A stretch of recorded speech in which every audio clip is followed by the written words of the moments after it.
Hey guys, just a few tips as you head into the last couple days before test day this week. Just letting you know that we're thinking about you, hoping that things go well. Here are a couple of tips for you. So, number one, always make sure to read your question thoroughly. The Will Crane method is to read the question. Read the question once just to get the idea of what it's asking about. Read it the second time looking for keywords and key information. And the third time, just make sure you're reading that stem exactly right. So which is the best, which is the worst, etc. Then read through the options. See if you can eliminate any of the options. Almost always, well, not almost always, but frequently they write the answer options in pairs, meaning that you can eliminate two of them and narrow it down to 50-50. And so if you do that, just recognize it is a 50-50 yes if you don't know anything about the content.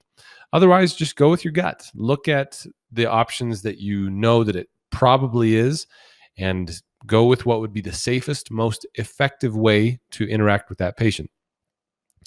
Only mark the questions if you feel it's absolutely necessary that you have a little bit more time to come back and see that question.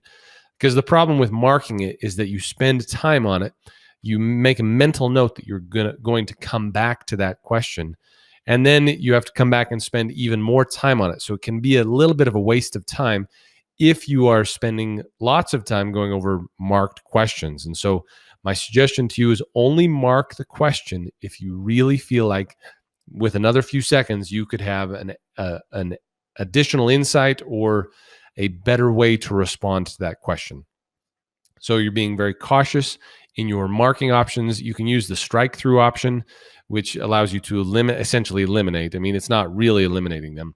And the FSBPT, they don't care what you mark or what you strike through. Just remember that's a tool for you. But the strike through can be nice because it helps eliminate the options, and so you can focus on the options that are available to you. Remember, there are 50 questions each section. You cannot return to previous sections. So you will complete 50, turn them in or submit them, and then move on to the next section. Recognize that you cannot return to that 50, and that is done. So don't even think about it. Don't worry about it. Just move on to the next 50. You get a break after section 2. Take the time you need to go out and get a drink of water, go to the bathroom, take a few deep breaths, look at the sunshine or the rain, whatever's happening outside. Just tell yourself you're doing great. Dive back in and get back to work and do your best to stay focused. When it comes to anxiety, those of you, and everyone has anxiety to a certain extent, lots of good deep breaths, maybe take mini mental breaks throughout the test, meaning, just close your eyes and take 3 good deep breaths to calm yourself, and then to read the question again, making sure that you are reading what it says and not guessing what it says or skimming so fast that you don't know what it's asking. Just one little bit at a time. Just use deep breathing techniques and calming and praying type an approach that helps calm you down. That's the idea. And then just be sure to nourish yourself well these last couple of days before the test. So you're eating well, sleeping well, spending time with loved ones, people who care about you, people who are encouraging to you. Avoid life changes at this juncture. So don't break up with your significant other. Just do your very best to make this week as calm as possible. As far as studying goes, there are some people who like to study all the way up until test day. I'm one that my suggestion to you in these last couple of days is just to take some time. Maybe sit in a comfortable chair and read through some of your notes, some of your flashcards, or a few things that maybe you really want to look at one more time. But I wouldn't knock myself out doing a 12-hour study session the day before the test. I'd go at it little by little. Maybe you can listen to something as you run, listen to one of these lectures as you run, or go outside for a walk, spend some time outside.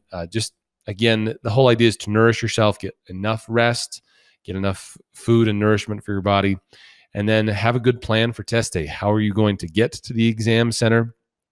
What are you going to wear? I do believe that you dress to impress. You dress the way that you want to act and feel that day. So think about that when you're choosing what to wear that day. Take a little snack with you, either for in the car on the way there or you can throw in the locker for your break. A lot of different options there. So those are just some tips to help you get it through these last couple of days. If nothing else, just remember we're rooting for you. You've got us on this end if you do have any last second questions, but just recognize that you are good at this. You have been studying this for a long time. You've gone to the appropriate schooling. You're good with your patients. just remember you're good at this and walk into that test knowing that you're going to show Prometric and the FSBPT who is boss. And you're going to answer those questions confidently and clearly. And then once you come out, don't worry so much about your score right then. Just go and relax, take a couple of days off, and then you'll get your score report somewhere between 5 and 10 business days after the exam. So those are my last minute tips. If you do have any questions or have any concerns, please feel free to email me, reach out to me. Happy to help you out with any concerns you have. So thanks, guys. Hope you have an awesome test day, and we'll catch you on the flip side.